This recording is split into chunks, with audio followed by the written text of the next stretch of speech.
지구 반대편 중앙아시아의 한 외딴 마을. 전혀 예상하지 못한 변화가 시작됐습니다. 이 마을에는 누가 만든 것도 강요한 것도 없는 특별한 언어가 일상 속에 스며들어 있습니다. 거리의 간판이 바뀌고 학교에서 수업 내용이 바뀌고 사람들의 꿈까지 달라졌습니다. 한국조차 예상하지 못한 변화. 그 시작은 놀랍도록 작았지만 그 영향은 믿을 수 없을 만큼 컸습니다. 지금 우리가 몰랐던 또 하나의 한국 이야기가 펼쳐집니다. 그 전에 잠깐 사연 시작 전 구독과 좋아요는 영상 제작에 큰 힘이 됩니다. 저는 미라 유수포바입니다. 우즈베키스탄의 서쪽 고대 실크로드의 숨결이 살아 숨쉬는 도시 부하라 변두리 농촌 마을에서 태어나 자랐어요. 24세 무슬림 여성으로 평생 히잡을 쓰고 살아왔습니다. 아버지는 목화 농사를 지으셨고 어머니는 제가 12살 때 세상을 떠나셨죠. 그 뒤로 저는 가족을 돌보며 마을에서 조용히 살아왔어요. 특별할 것 없는 삶이었지만 하나 다른 점이 있다면 밤마다 한국 드라마를 봤다는 거예요. 그 시작은 아버지가 사오신 중고 스마트폰 하나였습니다. 인터넷 속도가 느려서 화면은 자주 끊겼지만 그 안에 담긴 한국 드라마는 제게 전혀 새로운 세상을 열어주더라고요. 이상한 변호사 우영우, 사랑의 불시착. 처음엔 자막만 읽었는데 점점 한국어 발음이 귀에 익어갔어요. 따라 말하다 보니 어느새 단어를 외우고 문장을 익히게 되었답니다. 그러던 어느 날 유튜브를 통해 세종학당 온라인 수업이라는 걸 알게 되었어요. 처음에는 등록이 어려웠지만 구글 계정을 만들고 영어 설명을 천천히 해석하며 끝내 한국어 강좌를 신청했습니다. 제 방 창문 옆엔 마을의 유일한 와이파이 송신탑이 보였고 저는 그 신호가 잡히는 시간을 기다려가며 강의를 들었어요. 몇 개월이 흐른 어느 날 강의 말미에 한국어로 된 공지문이 하나 올라왔어요. 코이카 스마트 농업 현지 교육생 모집, 우즈베키스탄 부하라 지역, 기본 한국어 가능자 우대. 가슴이 철렁 내려앉았습니다. 한국어, 스마트 농업, 이게 정말 나에게 가능한 일일까 싶었지만 전망설이지 않았어요. 아버지의 밭이 가뭄으로 말라가는 모습을 볼 때마다 속수무책이었던 저였기에 이번엔 꼭 무언가를 바꾸고 싶다는 마음이 강하게 솟구쳤거든요. 저는 그날 밤 그동안 외운 문장들을 모아 지원서를 썼어요. 제 이름은 미라입니다. 저는 농업을 사랑합니다. 한국의 기술을 배우고 싶습니다. 서툰 한글로 쓴 지원서였지만 저에겐 진심이 담긴 첫 편지였습니다. 며칠 뒤 코이카의 교육 담당자에게서 전화가 걸려왔어요. 미라 유수포바님, 서류 잘 받았습니다. 인터뷰 가능하실까요? 그 순간 제 삶은 조용히 움직이기 시작했어요. 아직 마을 사람들은 몰랐습니다. 마을 한편에 서 있는 오래된 창고, 붉게 빛나는 진흙, 벽돌로 쌓아 올린 그 공간에 곧 식물이 자라고 책이 쌓이며 아이들이 웃을 거라는 사실을요. 하지만 저는 알고 있었어요. 한국어와 햇살이 만나는 이 땅에 새로운 봄이 찾아올 거라는 걸 말이에요. 처음으로 코이카 기술자들이 마을에 왔던 날은 아버지의 밭에 물이 끊긴 지 보름째 되던 날이었어요. 그들은 서울에서 온 전문가들이 아니라 우즈베키스탄 현지에서 한국의 기술을 배운 지역 코디네이터 분들이었습니다. 마른 흙먼지가 바람에 흩날리는 벌판 한복판에서 그들은 태양열 판넬 설치 위치를 재고 수분 센서 작동 여부를 점검했어요. 저는 그 곁에서 메모장에 열심히 기록을 하며 하나하나 배워나갔습니다. 이건 수분 자동 관계 시스템이에요. 스마트폰으로 조절할 수 있어요. 온실 내부 온도는 한국어 설정도 가능해요. 필요하시면 설정 도와드릴게요. 그들이 보여준 앱엔 온도 조절, 물 공급, 일조량 분석이라는 말이 전부 한국어로 되어 있었어요. 저는 마치 비밀의 문을 연 듯한 마음으로 그 한 글자를 따라 읽으며 기록했습니다.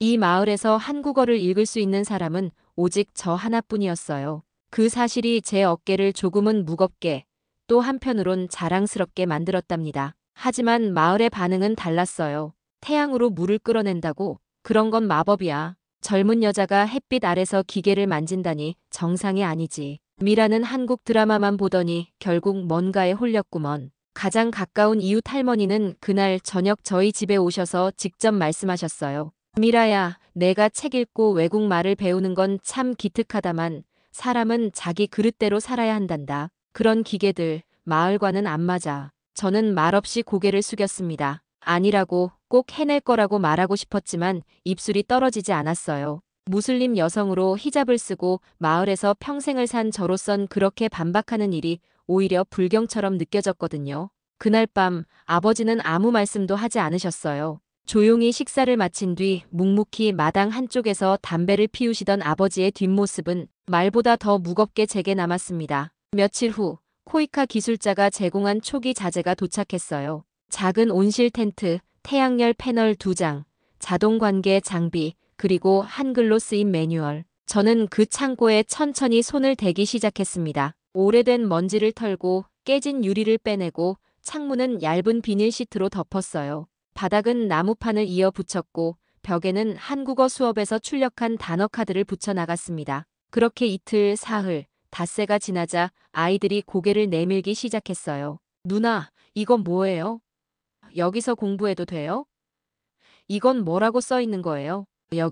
여긴 도서관 겸 온실이야. 그리고 이건 상추라고 읽는 거란다. 한국말로는 상추, 우리말로는 살라트. 작은 아이 하나가 살라트, 상추하고 따라 말하자 다른 아이들이 웃음을 터뜨렸어요. 그렇게 아이들은 다시 돌아왔고 하루에 한두 명씩 온실 안에 책상 앞에 앉아 한글로 식물 이름 외우기 놀이를 하기 시작했답니다. 하지만 어른들은 그 웃음소리에 점점 인상을 찌푸리기 시작했어요.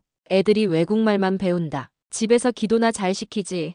어디서 뭘 배우는 거야? 그 여자 점점 이상해지는구먼. 결국 마을 모스크 이맘의 부인이 저를 불렀어요. 미라 자매, 진심으로 걱정돼서 그래요. 그 온실 마을 정체성을 흐트러뜨릴 수 있어요. 아이들이 배우는 건 지식이에요. 식물도 키우고 언어도 배우고요. 하지만 그 언어는 이 나라의 말이 아니죠. 외국 것에 너무 빠지면 중심을 잃어요. 그날 밤 저는 온실 한가운데 앉아 조용히 울었어요. 바닥에 깔아놓은 한국어 단어 카드가 눈물에 젖어 번졌습니다. 손에 꼭 쥐고 있던 단어 하나, 희망이라는 글자가 어둠 속에서 저를 바라보고 있었어요. 그 단어가, 그 한글이 그 순간 저에게 말해주는 것 같았습니다. 천천히 해도 괜찮아. 넌 지금 잘 가고 있어. 다음 날 아침, 저는 평소보다 조금 더 일찍 일어났어요. 어젯밤 그렇게 울었는데도 이상하게 마음이 가라앉아 있었습니다. 온실 안은 조용했고 창문 너머로는 부활하의 햇살이 부드럽게 내려오고 있었어요.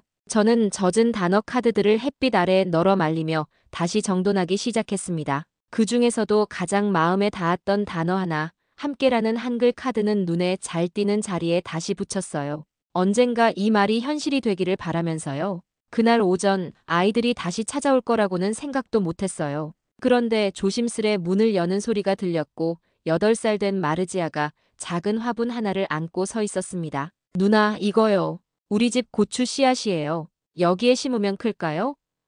저는 잠시 말을 잇지 못하다가 웃으며 말했어요. 그럼 클 거야. 그 말을 듣고 나자 마르지아는 환히 웃었고 그 웃음은 창고 안에 퍼져나가는 햇살처럼 따뜻했답니다. 잠시 후 마르지아의 동생과 옆집 아이도 차례로 들어왔고 그렇게 그날은 5명의 아이들과 함께 첫 수업이 시작됐어요. 칠판 대신 벽에 붙인 도화지에 한글로 물, 햇빛, 상추, 사랑 같은 단어를 쓰며 아이들에게 따라 읽게 했습니다. 사랑이 뭐예요? 누군가를 도와주고 싶고 같이 있고 싶고 웃고 싶게 만드는 마음이지. 아이들은 고개를 끄덕이며 하나씩 따라 썼어요.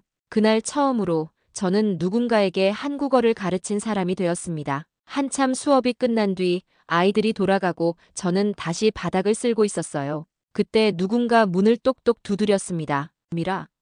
고개를 들자 뜻밖에도 마을의 청년 사비르가 서 있었어요. 그 아이들의 사촌 형으로 평소 말이 별로 없는 친구였죠. 온실 드론 설치할 때가 필요하다고 들었어. 도와줄까? 저는 잠시 멍하니 그를 바라보다 고개를 끄덕였습니다. 그렇게 그날 오후 저와 사비르는 처음으로 온실 천장에 태양열 패널을 고정시키는 작업을 함께 했어요. 작업을 마치고 나니 해가 지고 있었어요. 두 사람 모두 흙투성이가 되었지만 마음만은 이상하게 가벼웠습니다. 사비르가 고개를 돌려 말했어요. 내가 말한 한국 기술 괜찮은 것 같아. 나도 한번 배워볼까? 아, 정말? 그럼 다음 주에 코이카 기술자들이 올 때 같이 들어보자. 근데 한글을 못 읽어. 저는 웃으며 주머니에서 단어 카드를 꺼내 그에게 건넸어요. 그럼 이 단어부터. 햇빛. 맞아. 햇빛은 식물도 자라게 하지만 사람도 따뜻하게 해줘요. 그날 밤 저는 아버지에게 작업 중 찍은 사진을 보여드렸어요. 햇빛이 내리쬐는 온실 안에서 아이들이 웃고 있는 사진, 천장에 태양열 패널이 고정된 모습, 그리고 제 손에 들린 작은 고추 화분까지. 아버지는 사진을 한참 들여다보시더니 조용히 말씀하셨습니다. 이제 조금 알겠구나. 네. 내가 한국어 배운 게 헛된 게 아니었구나. 그 말 한마디가 제 가슴을 울렸어요. 그동안 아무 말 없이 지켜보던 아버지의 마음이 그날 처음으로 제게 다가온 순간이었습니다. 저는 말없이 고개를 숙이고 그저 한참을 웃었어요. 울지 않으려고 애쓰면서요. 그날 이후 햇빛이 온실 안으로 들어올 때마다 아이들의 웃음이 함께 퍼졌습니다. 그리고 저는 믿게 되었어요. 비록 한국에 가본 적은 없어도 한국어는 저를 통해 여기서 자라나고 있다는 걸 말이에요. 그 후로 온실은 아이들의 발걸음으로 점점 더 활기를 띠었어요. 화요일 오후면 마르지아와 동생들이 한 손에 물병, 다른 손에 작은 화분을 들고 찾아왔고, 수요일에는 사비르와 청년 둘이 태양열 패널을 점검하며 드론 수동 조작법을 연습했습니다. 처음엔 생소했던 한국어 단어도 이제는 마을 아이들이 입에 자연스럽게 올렸어요. 고추, 상추, 온도, 햇빛 같은 말들이 웃음 속에서 튀어나왔고 그 말들 사이로 사람들 마음도 서서히 열리기 시작했답니다. 온실 벽 한편에는 작은 칠판을 하나 걸어두었고 그날의 키워드를 적었어요. 그 주의 단어는 뿌리였습니다. 한국어로 그리고 우즈베크어로 나란히 쓰여 있었죠. 뿌리요? 응. 식물이 자라려면 뿌리가 있어야 하잖아요. 눈에 보이지 않지만 제일 중요한 부분이에요. 그럼 사람도 뿌리가 있어요? 그렇지. 사람의 뿌리는 마음, 말, 그리고 가족이 아닐까? 아이들은 조용히 고개를 끄덕였어요. 그러고는 저마다 자기의 뿌리를 말하기 시작했죠. 내 뿌리는 우리 엄마예요. 나는 아빠. 내가 공부하는 걸 항상 자랑스러워해요. 그리고 마지막으로 마르지아가 작게 속삭였습니다. 전 누나요. 여기 오면 기분이 좋아져요. 그 말을 듣는 순간 가슴이 아릿해졌어요. 이 작은 온실이 한 글자씩 한국어를 따라 써보던 이 공간이 누군가에겐 따뜻한 뿌리가 되고 있었다는 걸 깨달았습니다. 언젠가 누군가 제게 물었죠. 왜 하필 한국어였냐고. 그땐 답하지 못했지만 지금이라면 말할 수 있어요. 한국어는 저에게 씨앗이었어요. 외로움 속에서 틔운 작은 싹. 그 싹이 자라 온실이 되었고 그 안에서 다른 마음들이 자라고 있었거든요. 코이카 현지 기술팀은 온실을 지역 파일럿 모델로 선정해 정기적으로 방문하기 시작했어요. 기술자는 아이들과 함께 수분 센서를 점검하며 한국어 단어를 가르쳤고 아이들은 그 기술자에게 우즈베크어를 알려주었습니다. 마을 어르신들도 어느 날부터인가 온실 주변을 천천히 산책하며 농작물의 자람을 지켜보기 시작했고 한 분은 나지막이 말씀하셨어요. 여기 여름엔 시원하고 겨울엔 따뜻하네. 손주들 데리고 와도 되겠지? 그 말을 듣고 저는 손으로 입을 가리며 웃었어요. 그토록 고개를 저으며 외국 기술이 뭐냐 하시던 분이셨기에 그 변화가 더욱 따뜻하게 느껴졌습니다. 며칠 후 저는 세종학당 온라인 수업 마지막 시간에 그동안 온실에서 찍은 사진들을 정리해 보냈어요. 한국의 강사님은 수업 말미에 조용히 말씀하셨습니다. 미라 씨, 당신은 그 마을의 뿌리가 되었어요. 한국어를 가르친 게 아니라 희망을 심은 거예요. 그 말을 듣는 순간 저도 모르게 눈물이 고였어요. 그러고 보니 처음 한국어를 배울 때 제게 가장 어려웠던 단어는 고맙습니다였습니다. 발음도 길고 어딘가 마음이 울컥해서 잘 안 나왔던 그 말. 이제는 하루에도 10번씩 아이들과 함께 외우는 말이 되어 있었어요. 그날 밤 온실에 홀로 남아 조용히 손전등을 켜고 작업 일지를 쓰며 문득 생각했습니다. 한국어로 말하고 아이들과 웃고 함께 뿌리를 내린 이 시간들. 이 모든 것이 내가 처음으로 세상과 맞서 만든 나만의 이야기였다고요. 조용한 밤 공기 속에서 태양열 패널이 식으며 미세한 소리를 냈고 그 아래 작은 토마토 묘목이 바람 없이도 미세하게 흔들리고 있었어요. 그 장면을 바라보며 저는 속으로 다짐했습니다. 이제 정말 시작이야. 다음은 아이들을 위한 진짜 수업을 만들어보자. 한국어로, 농업으로, 그리고 우리 마을의 언어로. 시간은 생각보다 빠르게 흘렀고 작은 온실 도서관이 마을에 뿌리를 내리자 사람들의 시선도 조금씩 달라지기 시작했어요. 처음에는 그냥 애들 노는데 아니야 하던 분들이 어느 순간부터는 온실 옆에 작은 의자를 놓고 조용히 앉아 구경하셨습니다. 누군가는 바닥에 자라는 고추와 토마토를 살펴보다 이거 꽤 튼튼하게 잘 크네 하고 중얼이기도 했고 또 누군가는 아이들이 한글을 또박또박 읽는 걸 들으며 고개를 끄덕였어요. 저는 그런 변화가 마치 봄눈 녹듯 아주 천천히 그러나 확실하게 퍼져나가는 걸 느꼈습니다. 코이카 기술자들과 함께 만든 기초 드론 교육도 본격적으로 시작되었어요. 교육은 단순히 조종하는 법을 가르치는 게 아니라 밭의 수분 상태를 분석하고 필요한 곳에만 물을 뿌릴 수 있도록 도와주는 자동 시스템을 활용하는 방식이었습니다. 말하자면 드론도 농기구가 되는 셈이었죠. 사비르와 또 다른 청년 레지스트는 코이카의 교육을 성실히 따라가며 하루하루 성장해갔고 드론 수리와 프로그램 조정도 직접 해볼 만큼 능숙해졌어요. 두 사람은 어느 날부터 온실 천장에 설치된 센서를 스마트폰으로 점검하고 아이들이 실수로 고추밭에 물을 과하게 주지 않도록 지도하기까지 했답니다. 그 모습을 본 마을의 어르신 한 분이 제게 와서 말씀하셨어요. 사람이 자식 같은 밭을 남한테 맡기는 일은 쉽지 않지. 그런데 저 친구들, 이제 믿어도 될 것 같네. 그 말이 얼마나 큰 변화였는지 저는 잘 알고 있었습니다. 그 즈음 세종학당에서는 저에게 뜻밖의 제안을 해왔어요. 미라 씨, 지역 한국어 교육 경험자로서 정식 강사 양성 과정에 참여해 보시겠어요? 우즈베키스탄에서 처음으로 비수도권 출신 여성 지원자가 될 수 있어요. 서류에는 지원 동기를 한국어로 써야 했습니다. 저는 며칠을 망설이다가 이렇게 썼어요. 처음엔 한글이 저를 구해줬습니다. 지금은 제가 한글을 통해 마을을 구하고 싶습니다. 그리고 며칠 뒤 합격 통보를 받았어요. 그날 저는 온실 앞에 나무판을 하나 세우고 아이들과 함께 이렇게 써붙였습니다. 한글로 배우는 생명의 언어, 미라 온실 수업. 그 아래 아이들이 좋아하는 단어들, 햇빛, 사랑, 상추, 마음을 직접 써서 붙였어요. 마을에서는 그해 처음으로 가을 잔치가 열렸어요. 원래는 수학 기념 소규모 식사 자리였지만 올해는 마을 전체가 참여했고 아이들이 직접 키운 채소로 요리를 준비했습니다. 고추무침, 상추쌈, 토마토 샐러드, 그리고 작은 부스 하나에선 아이들이 손글씨로 만든 한국어 단어 카드를 나눠주며 말했어요. 이건 고마워요예요. 이건 기쁨이에요. 그리고 이건 희망이에요. 사람들은 웃었고 일부는 그 단어를 따라 말해보기도 했습니다. 고마워요? 이거 말이 예쁘네. 그날 제 온실은 처음으로 외부 손님들을 맞았고 사람들은 말했어요. 이거 그냥 공부방이 아니네. 사람을 키우는 곳이네. 그렇게 부하라의 변두리 마을에서 시작된 작은 변화는 점점 넓은 울림이 되었습니다. 그 중심엔 제가 아니라 우리가 있었어요. 아이들, 청년들, 어르신들, 그리고 한국어로 이어진 모두가 함께 만든 이야기였죠. 마을의 어느 조용한 아침, 아버지가 묵묵히 밭으로 나가시기 전 제게 말씀하셨어요.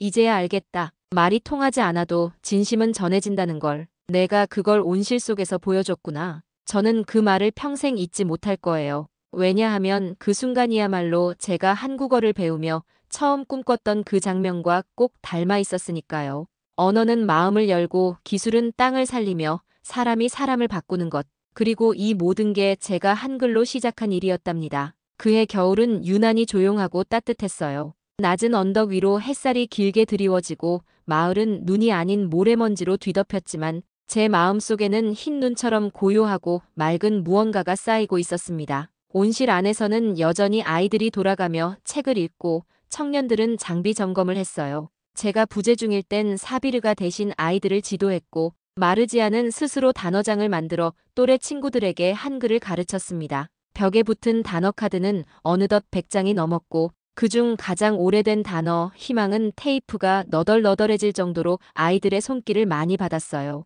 저는 그해 초 세종학당에서 주관한 한국어 지역 강사 연수 과정에 합격해 타슈켄트로 짧은 교육을 다녀왔습니다. 수업은 대부분 한국어로 진행됐고 처음엔 제 발음이나 억양이 너무 어색하진 않을까 걱정도 많았지만 강사님들은 오히려 따뜻하게 격려해 주셨어요. 미라 씨의 한국어는 교과서보다 더 진짜예요. 왜냐하면 거기엔 살아있는 이야기와 온실의 뿌리가 있으니까요. 그 말이 어찌나 위로가 되었는지 모릅니다. 한국 땅을 밟아본 적도 없고 유학도 하지 않은 제가 이렇게 먼 곳에서 한국어로 무언가를 이뤄가고 있다는 사실이 믿기지 않을 만큼 벅찼어요. 연수 마지막 날 참가자들은 각자의 지역 사례를 발표했어요. 제 발표 제목은 아주 단순했습니다. 한글로 지은 온실, 그리고 아이들. 저는 온실의 사진들을 보여주고 아이들의 일기장을 번역해 읽어주었어요. 온실은 조용한 학교예요. 햇빛도 선생님이고 미라 누나도 선생님이에요.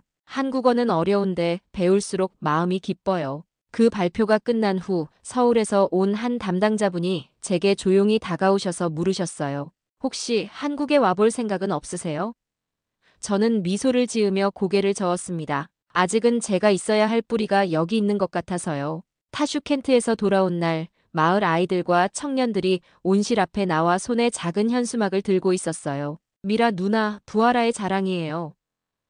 그걸 본 순간 저는 주저앉아 울고 말았습니다. 감춰뒀던 피로와 감정이 눈물로 터져나왔고 아이들이 하나 둘 다가와 제 손을 잡아주었어요. 다녀오셨어요? 보고 싶었어요. 한국 갔다 오신 줄 알았어요. 우리 수업 다시 해요.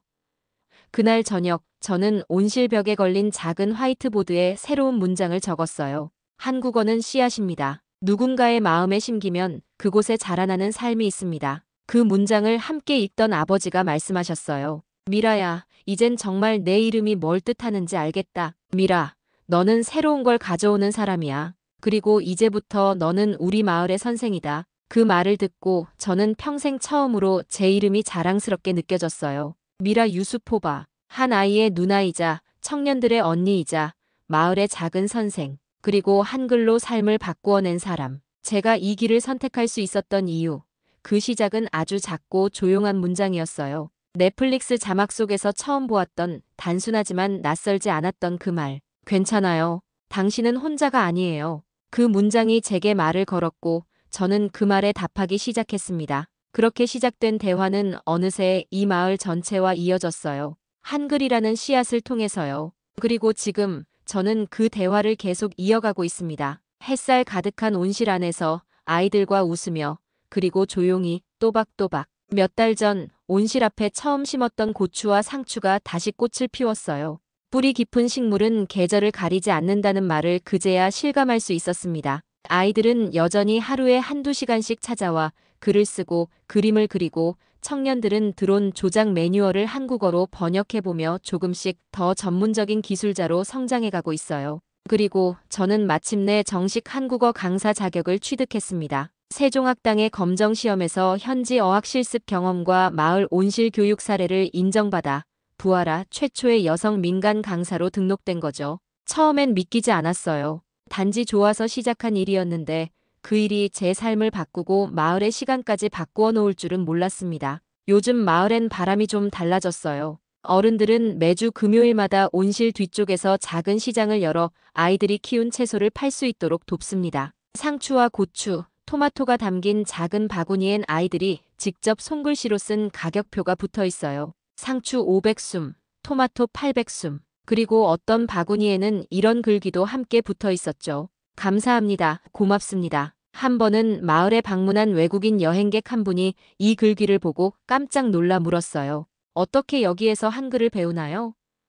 그때 마르지아가 말했습니다. 미라 누나가 가르쳐줘요. 한국어는 따뜻한 말이에요. 그분은 그 말을 듣고 상추 2바구니를 사며 이렇게 덧붙였어요. 이건 단순한 채소가 아니라 마음이 담긴 문화네요. 그 말을 듣는 순간 저는 말로 다 표현할 수 없는 어떤 깊은 뿌듯함이 가슴속에 내려앉는 걸 느꼈습니다. 그리고 또 하나의 변화. 코이카 측에서는 미라 온실 모델을 부하라 지역의 마을 단위 농촌 개발 표준 모델로 검토 중이라 밝혔고 최근엔 세종학당 유튜브 채널에 저희 온실 수업이 조용히 소개되기도 했어요. 화려한 조명이 있는 영상도 아니고 조회수가 수십만을 넘는 영상도 아니었지만 댓글창엔 따뜻한 한국어 응원들이 이어졌습니다. 미라 씨, 당신의 한국어는 세상에서 제일 예뻐요. 저도 누군가에게 이런 온실이 되고 싶어요. 어느 나라에 있든 진심은 통하는 법이죠. 그날 밤 저는 오래된 휴대폰을 꺼내 처음 한국 드라마를 보던 그 어두운 방을 떠올렸어요. 그때는 그저 자막을 보며 상상만 했던 말들, 희망, 괜찮아요, 믿어요가 이제는 제가 직접 말하고 아이들이 함께 말하며 마을이 함께 쓰는 단어가 되었습니다. 그리고 무엇보다 큰 변화는 저 자신이에요. 한때는 말없이 아버지를 따라 밤만 보던 딸이었고 사람들 뒤에서 조용히 노트북 화면을 보던 소녀였지만 지금은 아이들 앞에 서서 말하고 웃고 가르치고 배우는 사람. 한국어로 그리고 제 삶으로요. 어느 날 한 아이가 제게 물었어요. 누나, 우리도 한국에 갈 수 있어요? 저는 조용히 웃으며 말했습니다. 언젠가 내가 진심을 담아 준비한다면 한국도 너를 기다릴 거야. 아이들은 그 말에 고개를 끄덕이며 다시 글씨 연습을 시작했어요. 사랑, 행복, 가족, 온실. 한 글자 한 글자 또박또박 써내려가는 아이들의 손끝에서 저는 부활아의 내일을 보았습니다. 언어가 사람을 키우고 사람이 마을을 바꾸고 마을이 세상을 향해 마음을 여는 그 시작이 바로 이곳, 이 작고 조용한 온실에서 시작되었음을 알게 되었어요. 그리고 저는 오늘도 작고 낮은 목소리로 수업을 엽니다. 안녕하세요. 오늘은 꿈이라는 단어를 배울 거예요. 그 말에 아이들이 밝게 웃으며 대답해요. 꿈. 그 단어가, 그 웃음이 오늘도 다시 부활하에 피어납니다. 그리고 저는 깨달았습니다. 이 모든 변화의 시작이 한국이라는 나라에서 왔다는 걸요. 한국은 단순히 기술만 전해준 게 아니었어요. 언어를 통해 마음을 열어주고, 교육을 통해 희망을 심어주고, 그리고 무엇보다 멀리 떨어진 작은 마을의 한 여성이 꿈꿀 수 있도록 길을 만들어준 나라였습니다. 세종학당, 코이카, 그리고 화면 너머로 만났던 모든 한국의 이야기들. 그것들이 모여서 지금의 저를 만들었고, 저를 통해 이 마을을 바꾸어 놓았어요. 한국은 자신들의 것을 나누는데 인색하지 않았고, 작은 것이라도 진심으로 전해주었습니다. 그 진심이 우즈베키스탄 부하라의 변두리까지 닿아서 지금 이 온실을 만들어낸 거죠. 아이들이 감사합니다를 외칠 때마다, 청년들이 한국 기술로 마을의 농업을 바꿔갈 때마다 저는 마음속으로 한국이라는 나라에게 말합니다. 고맙습니다. 당신들 덕분에 우리도 꿈꿀 수 있게 되었어요. 이제 저는 확신해요. 한국은 정말 대단한 나라라는 걸. 멀리 떨어진 낯선 땅의 사람에게도 희망을 전해줄 수 있는 그런 따뜻하고 놀라운 나라라는 걸 말이에요. 그리고 그 대단함이 지금도 부하라의 온실 안에서 아이들의 웃음 속에서 계속해서 자라나고 있답니다. 오늘 사연은 여기까지입니다. 사연에 대한 여러분의 생각을 댓글로 남겨주세요. 귀한 시간 내주셔서 감사합니다. 지금까지 감동 신호등이었습니다.